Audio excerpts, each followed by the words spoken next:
It was one of those things where he had said, like, I haven't been, and I was 27 at the time of this conversation, so you weren't a teenager. I wasn't a teenager like you. It was still a surprise. I was a teenager. Not a teenager, but early 20s, whatever. 22. Okay, 22. Okay, so you're still an adult, but you're still pretty young, right? Yeah. So you weren't a teen mom. Sorry, you're not a teen mom. You're a 22-year-old young lady. That's still something that is obviously hard to overcome. So what did you do?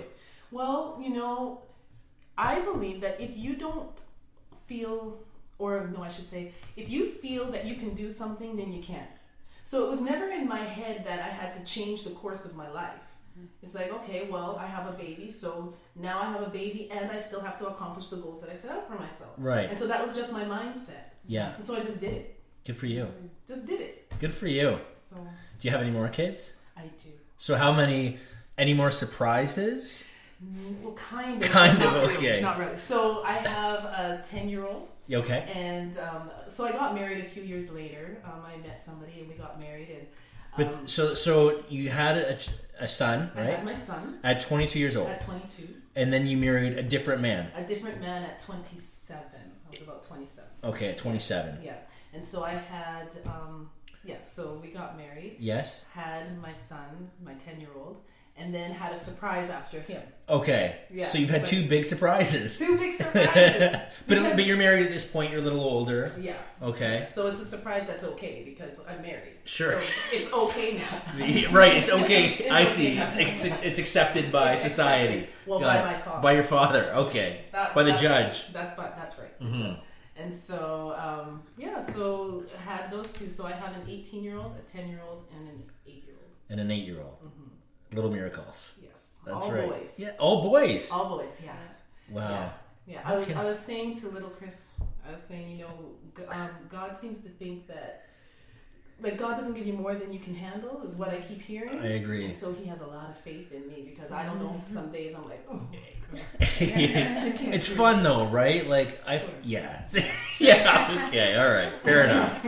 And the thing with my surprise, I mean, I have a daughter and I thought I always wanted boys, and now I want nothing but, I love my daughter. Like, I'll have daughters all day long. She's 6 now. She's 6, but she's a little princess.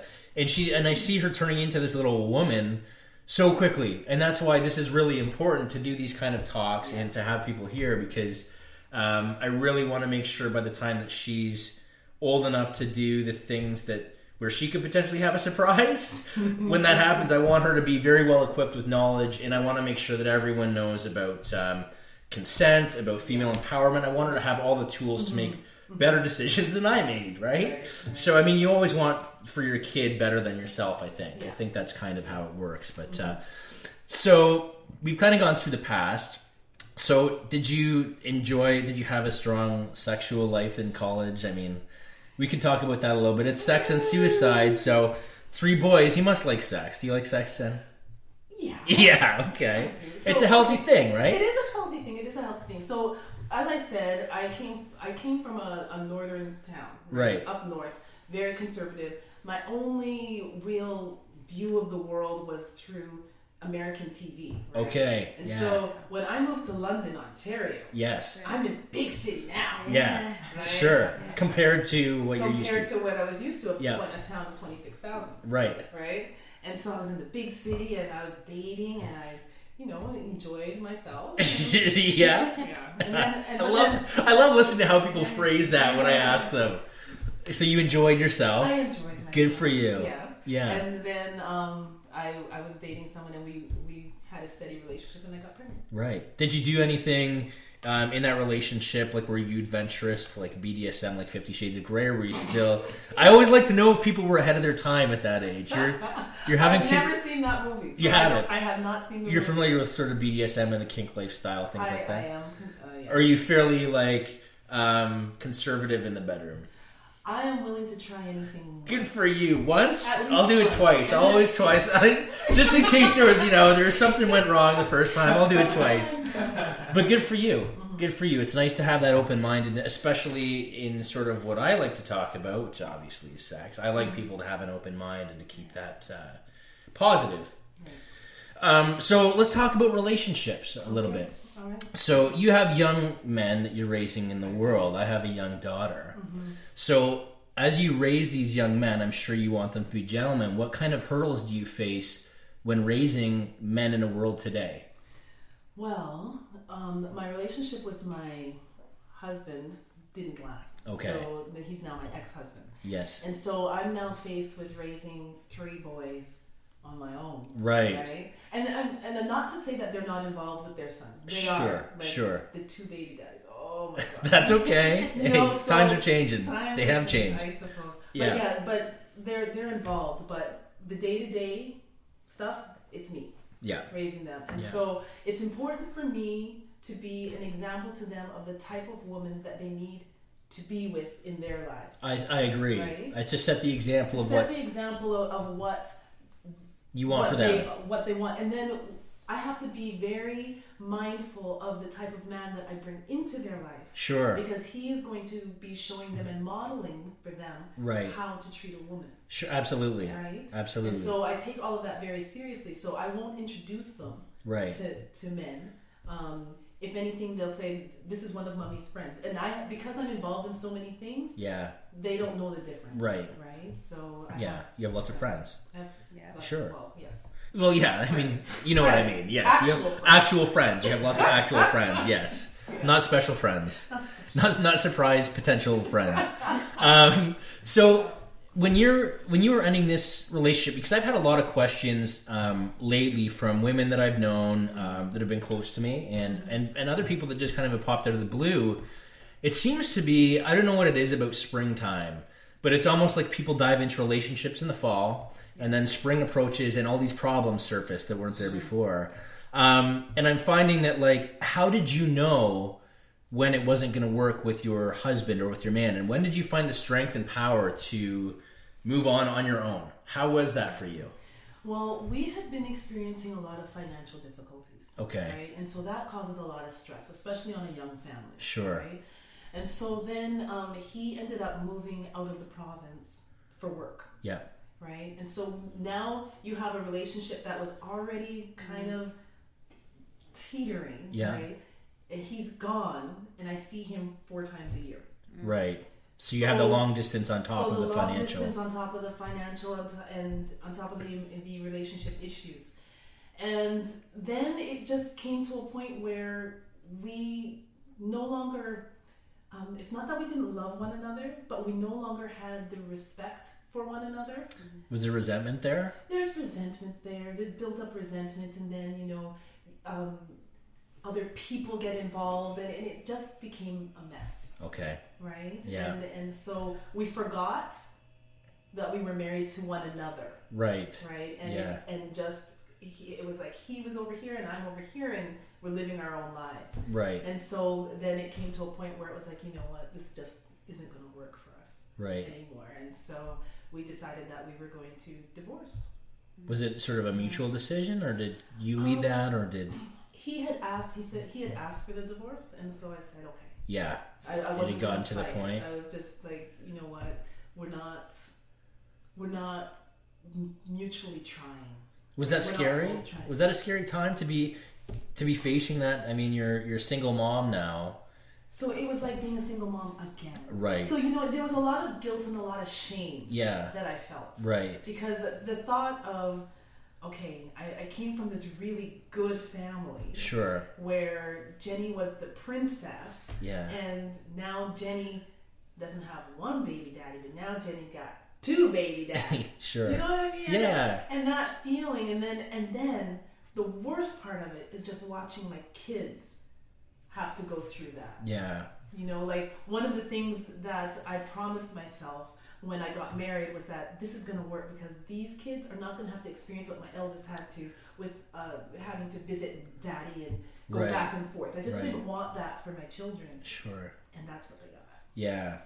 And so I felt bad about that. Do you feel now though a sense of strength? Like, I'm sure you're a very strong woman. I know you, but I mean, do you think that was the smartest decision? Do you feel strong being a single mom and whole, Like, what if you had stayed with them just to please the kids? Do you think that would have been a big mistake? How do you feel about that? I think that had we stayed together and not gotten the help that we needed, it would have been really bad for them to see. Right. It would have been worse for them to see that than for them to see mommy here and daddy over here. Yeah. And visiting. Because having two healthy parents is better than having two broken parents. Absolutely. And together we were just broken. We weren't healthy anymore.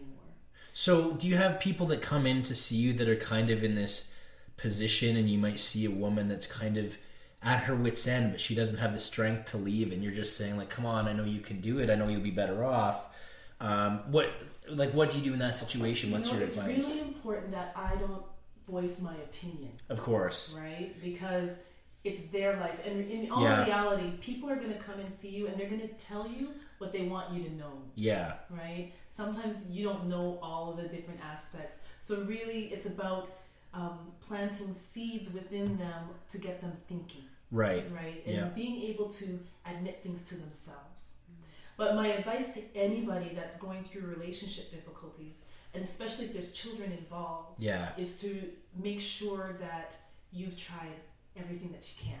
Yeah. And if it means being separated for a little while and going and seeking outside help, then that's okay. But make sure that you've tried everything so that through 2, 3, 4 years down the road, you can say, you know what, I did everything I could do. Sure. And then that guilt doesn't have to be there. So there's no regret. And there's no regret. Sure. Well, I think that's great advice. Do you guys agree with that? Well, I want to know. Yeah, I want to know about. You know, you say that you give everything that you can, but I've seen women give and give and give and still get nothing in return. Yeah. How much do you give? When do you know where to stop? When's enough? When are you asking, like, when is enough enough? Yes. Enough. And they try, and they have young children, and you know, they feel like they can make these relationships work, and maybe he'll come around, and you know, I'm gonna try, I'm gonna give it my all, but I see wasted years of these women that are strong and have so much potential, and I see that they can do so much better for their children. Yeah. But they want to try. Yeah. And you know, you can't rush the process. You can't. Yeah. You can't rush the process. People have to be ready to go when they're ready to go. That's right. I know that in the end, like when the divorce was final, I was just a mess. Yeah. Like the only reason I would get up in the morning is because I had my kids. Yeah. Right. I went through a period where it's like, you know what, it would be so much easier if I just wasn't here. And I really just, and when I started having those thoughts, I knew it's like, okay, that this isn't me. So you're thinking about suicide at one point in time. Yeah. Okay. I was like, you know, if I just turned my wheel a little bit and crashed into that hole, I'd be... Those are scary thoughts. And it is. And when I started having those thoughts, I was like, whoa. Yeah. Okay, Jen, you need to get some support and help. Sure. And I had my best friend, Colette, and my sister, Sarah, right there with me. Good. They were right there with me. I had a very good support system. Good. And so I started to go and see a counselor, and all I needed to do was talk through the issues. Good. And really have that renewed hope. Like I always knew that, because the one constant in life is change. Yes. This situation isn't going to stay this way. Right. But it's so hard to go through. Yeah, absolutely. Right? It's so hard to go through. I think that's amazing. I just want to stop you for a second for anyone that's watching, because anyone that has had suicidal thoughts or is thinking along those lines, or if you know someone that is, that's a very powerful story. I mean, Jen and I just talked about it. A lot of times people are thinking suicidal thoughts. They might not address it to anyone because they don't want to talk about it.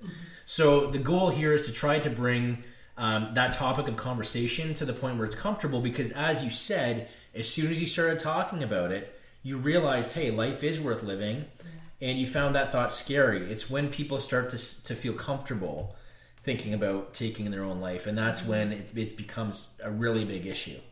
But good for you for getting help, and thank you for sharing. I didn't know that about you. So I appreciate that. That's not an easy thing to talk about. At that point, when you find you work through it, what was it that made you sort of realize, hey, you know, life is a blessing, life is a gift, when you're feeling like such a pile of shit? We've all been there, right? I mean, some to different extent than others, but what was it? What were the words that were said, or what was the feeling that made you decide that, hey, I want to stick this out? Was it looking at your kids, or what was? Definitely my kids. But more so my faith. More so my faith. I believe in God, and I knew that